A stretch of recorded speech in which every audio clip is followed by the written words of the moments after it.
آپ نے کیا کرنا ہے؟ روزانہ کم از کم 100 مرتبہ، زیادہ سے زیادہ 313 مرتبہ قرآنی آیت پڑھنی ہے۔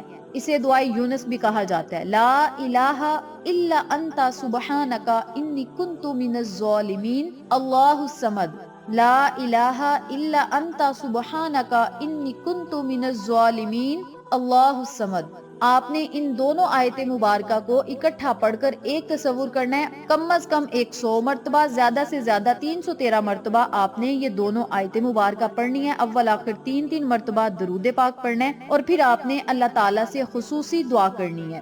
اب دعا مانگنے سے پہلے آپ نے 3 مرتبہ درود پاک پڑھنا ہے، اور 41 مرتبہ آپ نے سورت فاتحہ پڑھنی ہے۔ سورت فاتحہ شفا اور رحمت والی سورت ہے، پریشانیوں کو ختم کرنے والی، اللہ سے ہدایت مانگنے والی سورت ہے، اللہ کی مدد حاصل کرنے والی سورت ہے۔ تو آپ نے سورت کو دعا مانگنے سے پہلے 41 مرتبہ پڑھنا ہے، پھر آپ نے اپنے لفظوں میں اللہ تعالیٰ سے خصوصی دعا کرنی ہے۔